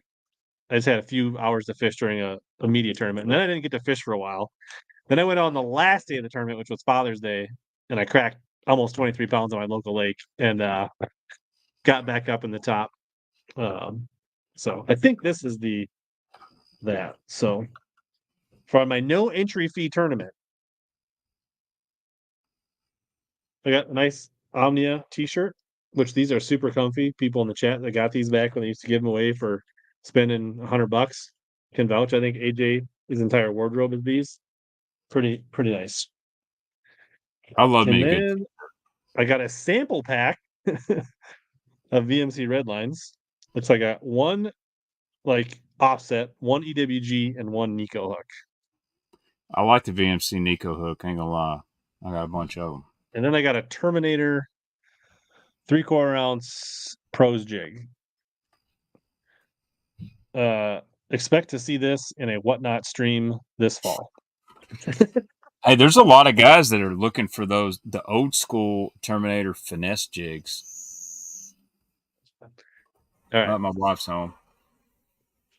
Dave says those shirts are great. All right, let's ramp. So this, I think, let's open this one first. So I think this is from Northland Tackle. Northland Tackle. Yeah. Didn't they make the airplane jig? They did. The Reed Runner spinnerbait, the Jungle Jig. Mm-hmm. Those are some of my favorites. The I always Fireball Jig. thought about taking that airplane jig, tying some bucktail on it. How about this? The Minnesota Mullet. Golly. It's a big old hair jig. Yeah, that's about the size of the chicken. But I like this because, I mean, the Outcast chicken jig is pretty good, but it comes in white chartreuse and a gaudy bright bluegill that's like orange. This, because I just feel like sometimes the white up where I live, where we don't have shad, is a little bright when the fish aren't always in the mood. But to me, that's a bluegill there. Yeah, I like that. That's a good look. I don't throw those dark color hair jigs, but my main forage I'm imitating is a big gizzard shad. For sure. Big old.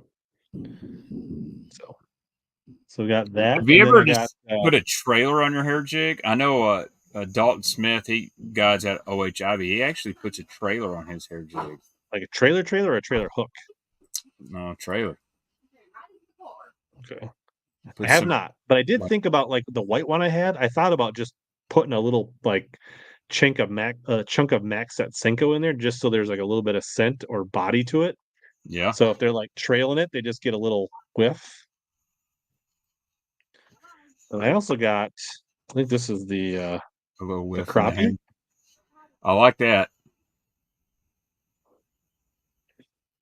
I couldn't wait for Omnia to get these in, so I just had to actually make an order from Northland Tackle because I've been on this hair jig kick. Did it make a tube called the Slurpee? They do have a tube, got the Slurpee stick as well, which is like their Senko. Like, dude, I like that crappie. I'd throw something like that. A lot of big bass eating crappie all over this country. I wish they'd eat them all. If you ever get a farm pond, don't put crappie in it. Nope.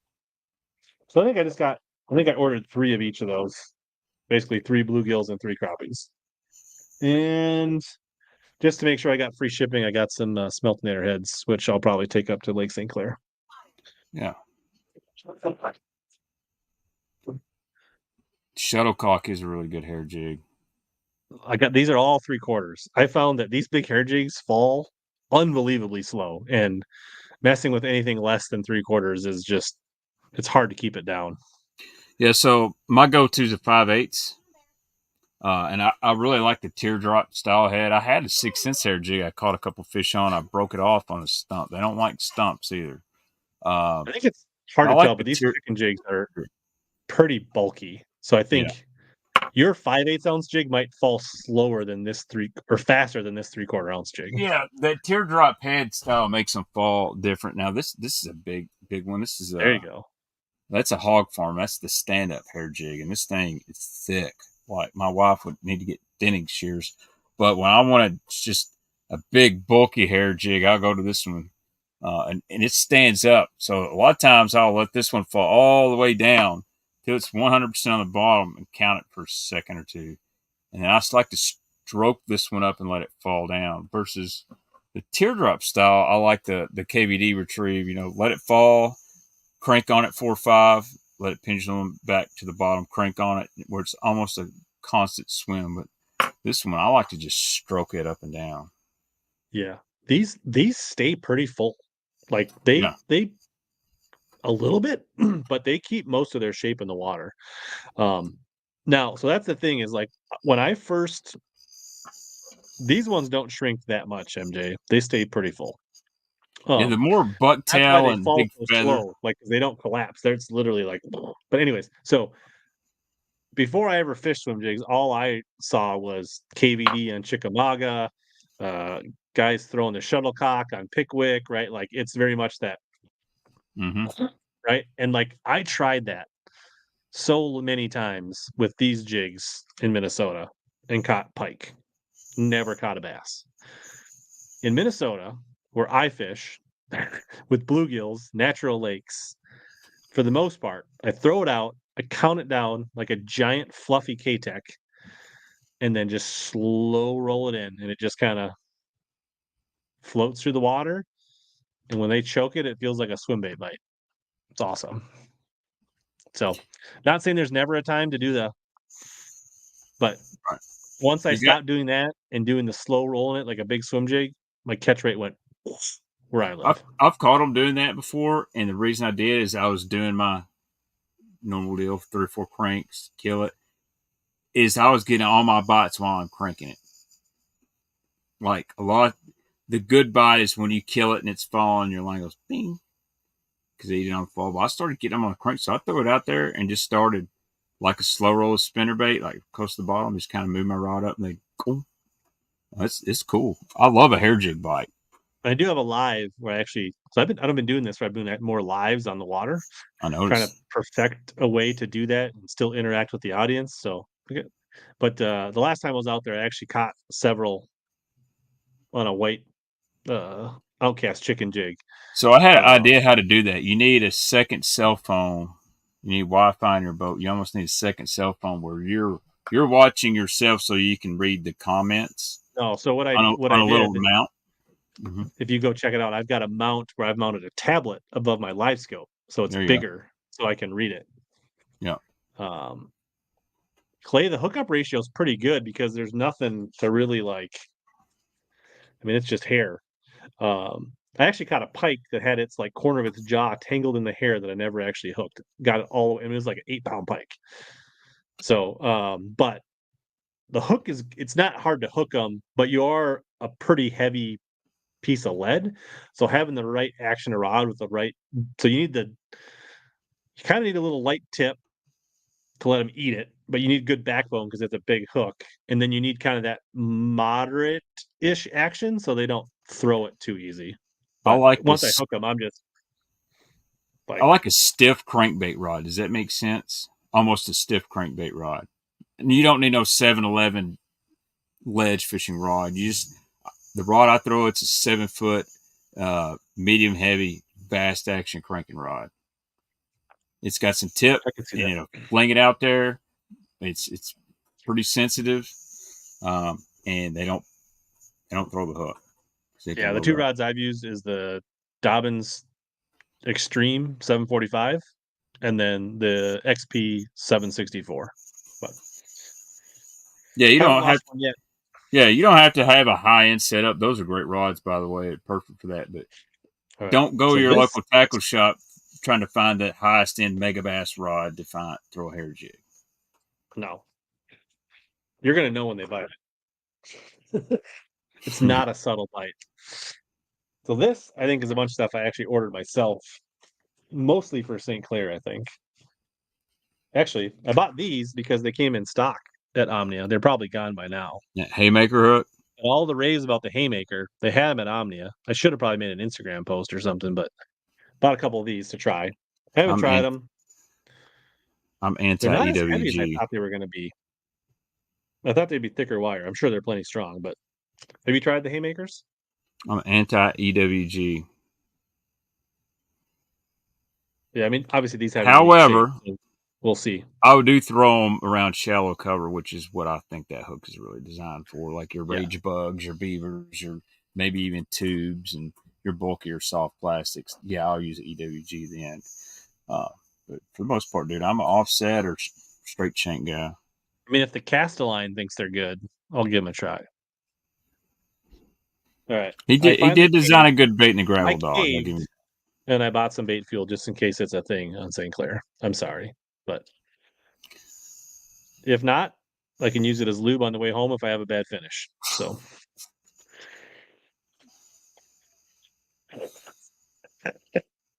All right, so I grabbed. Hope it don't dry up on you is all I got to say.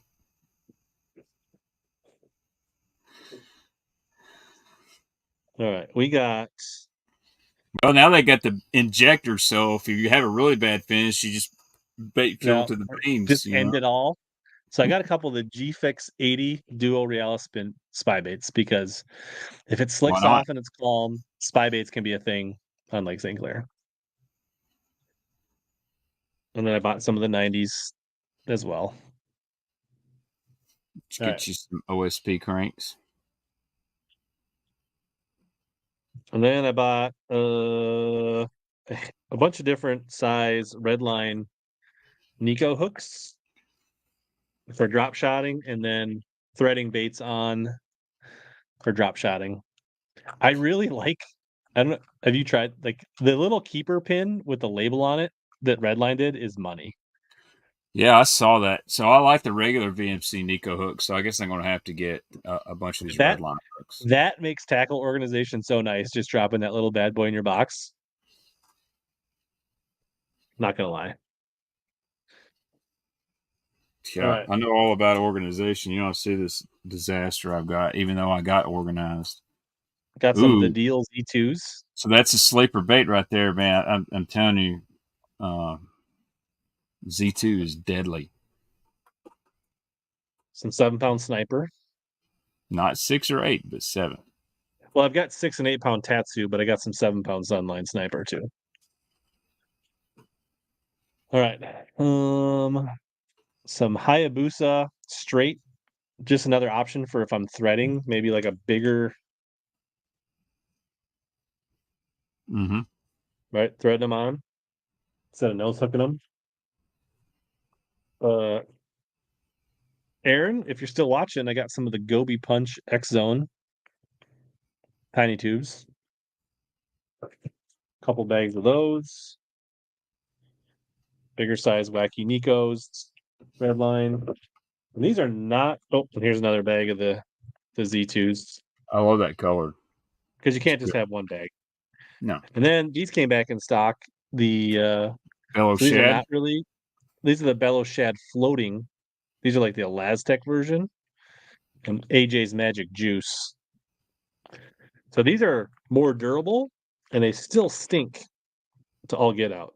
I hadn't actually fished these yet, but you know what's a good bait by them is that Bellows Craw on a Kitech football jig. It's really small, but so I had it out at the boat ramp when I first got on, rigged it up, made a little Instagram post. I was like, let me rig it up. And that little Kitech football jig or a Beast Coast, dude, those little craws slide on there perfect. And when it sits there, they go, whoop, stand right up. The problem, they're not very durable. So if you get around some small fish, you go through a pack quick. But it's a really good little trailer. It's that Bellows Craw.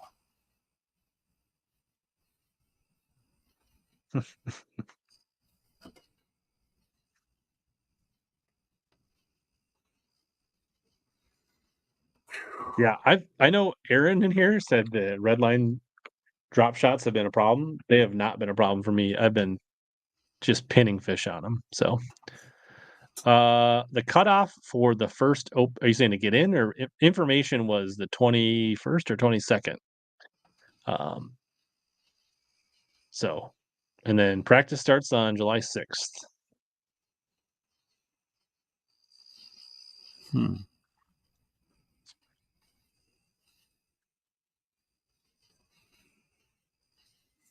Dang, my man Dalton Connect went to the Lakers. How about that? So yeah, it's 2 weeks of no information, not being on the water before the official practice. Well, that's all my bait. I don't know. Anything else on your agenda? I don't know. I don't know. I'm pretty good. We've been on an hour and a half. You going to stream next Wednesday?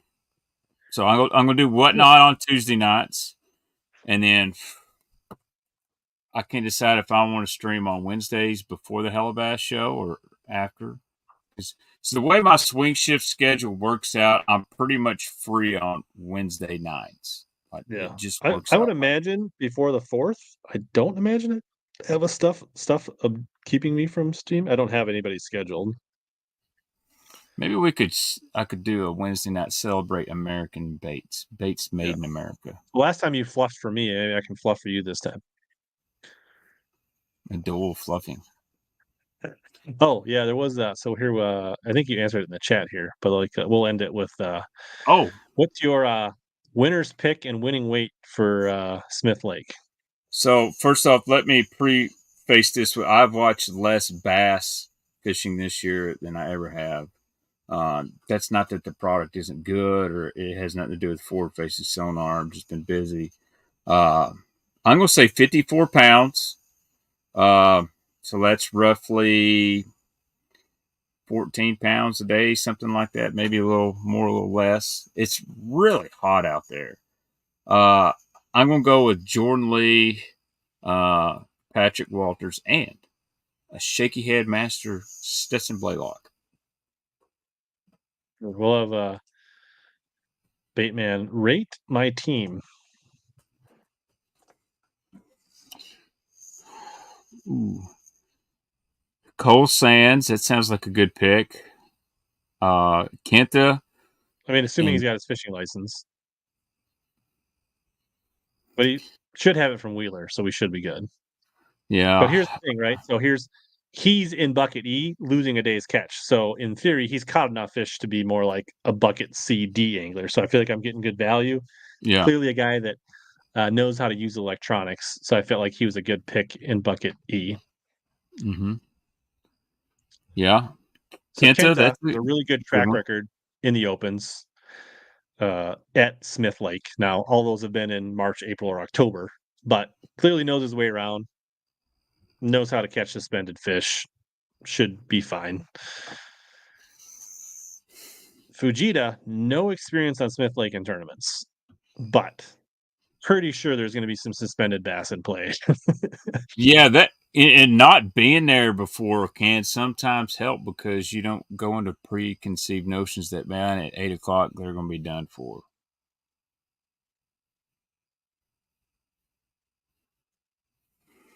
We'll see. Oh, Dustin said he might leave prison early. And then Logan Parks, Alabama guy, good at his electronics. Wesley Gore.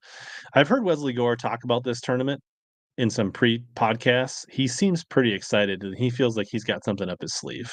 So, a guy I didn't pick, Cody Huff. Really good with electronics. Yeah. Really used to fish in deep timber in the Ozarks. He was my backup pick in my article, I think. I always forget to play fantasy fishing. I even started a league one time and I didn't even finish playing. You know, if somebody that you subscribe to would just put out videos every week to remind you to put your lineups in, that would help. Look at you, Rich. I can always depend on you. You do a really good job with those, by the way. Thanks. All right. Well, there you go. So yeah, Bassmaster Live tomorrow. So have you fished Smith Lake? No, never been to Smith Lake. I've been across. But the rumor is that like going into this pre-4th of July weekend, that this might be the busiest non-fishing tournament we've ever seen on Bassmaster Live. Yeah, so talked to a couple pros earlier in the year. I think he even talked to one about back when I was streaming about that Smith Lake tournament, and they're just like, dude, it's going to suck. It's going to be wake boat after party boat after wake boat at 7 to 8 o'clock in the morning. It's going to get really tough, not just because they may not bite, but the heat and just the pleasure boat crowd. It's going to be hard to get on stuff. So it may be the guy that can figure out how to get bit in the middle and late of the day, not necessarily catching all these big ones, but being able to consistently bring 13 to 14 pounds. Because there's no doubt they're going to catch fish in the morning, but who's going to catch that 3 or 4 pound fish if it may even be 2.5 pound fish at 1 o'clock in the afternoon? But dude, it is a 15-inch minimum on this lake. Yes, not 12-inch, 15. So that's a pretty good spotted bass. And there is largemouth there. Good for schoolers. At times it can be. What I've noticed, schooling fish here, they don't mind the boat traffic as long as it's slick and calm. Once them waves get going a lot, it pushes that bait down. They'll school under the surface a little bit. I do remember Zach Birch, his first year on FLW tour, he about won at Smith Lake, catch him in a buzzbait in bushes, but that was in the spring. Right. It'll interesting to see this time of year. Will the largemouth be a factor? I think a guy can't figure him out. That's why I picked Stetson. Stetson's a really good shaky head fisherman, but he's not known as a spotted bass guy, but he's had some good derbies at Cherokee and Douglas and some similar style lakes where he's using, a finesse worm on a spinning rod to shake it and catch them pretty good. I guess we should acknowledge South Jersey fisherman showing his face in the fishing world and putting down the sneakers for a minute and joining us back in the bass fishing world. Appreciate that. I'm glad Rock did not take out your eye. I hate wearing safety glasses at work, but I always do. I use them weed eating. It's protected from dog poop hit me in the eye, that's for sure. I bet John Cox will catch you some largies. It'd be either on a wacky worm, a Nico rig, or a frog. Are you going to get one of the Big Cox doesn't need live scope shirts? Big Cox doesn't need live scope. Sure. I like John Cox. He's just a machine, man. Like, I got a lot of respect for him. He's not the guy I'm going to get on here and be like, hey, man, do you throw swim baits? What kind of glide baits you rocking? He's like, no, dude, I'm just going to throw a wacky room. Wacky rig this jerk shad and wacky rig this general and maybe throw a frog and a swim jig. And it is what it is. He's Fisher's strengths, man. And he does it as good, if not better, than anybody else. All right. Well, I think we covered a lot of ground. Yeah, Appreciate man. Hanging out, no matter what of the many platforms we were on. If you guys like what you see, if you're new to the channels, feel free to leave a comment, hit the subscribe button on either one of the channels. Catch the replay if you came in late. Again, we need to do this once a month. We'd started doing that this fall. We would kind of do a recap of the month or whatnot. Rich or I would open some baits, and then we talk bass fishing, and life happens. We both get busy, but I like to keep doing it once a month at the end of the month. So, yeah, as long as Baitman's job doesn't get in the way, we'll keep doing it. And hopefully Trait Zaldain don't erase me from the internet over my comments. No, she'll give it, and Trait and the Zaldains and others will keep giving us information and stuff to talk about. Yeah, like I said, no disrespect to Chris or her. I actually agree with her on a lot of stuff. And we've had disagreements, but that was all, no name calling, nothing like that. And dude, I'll tell you right now, Rich, as we sign off, there's nothing wrong with having a different opinion than somebody. And me and you have definitely had disagreements, whether it's on bass fishing rules or baits or whatever. But that don't mean I don't like you. It would be really plain world if we're all in agreement with everything. We could have no platform like this. So, anyways, guys, I appreciate y'all jumping on here with Rich as always, and make sure you give his video a like. And if you're not subbed to Rich, do it. Get on his whatnot, hit a notification for October, and I'm going to get off here. All right. As always, here to help you guys catch more big bass and suck less. Rich, holy cow, look, you ought to see this frog on my light before you log off. Hold on. I got a real live frog. This is the new Baitman. Okay, we got a real live frog in the bait. Baitman just got a real live tree frog. We better go full screen for this. Oh, he was on my TikTok light. Check this guy out. So next year at iCast, when 6th Sense comes out with that frog, you'll know why. Yeah, look at that. I'll be dang. All right, little buddy, we're going to let you go. First time for everything. Yep. All right, see you guys. Later.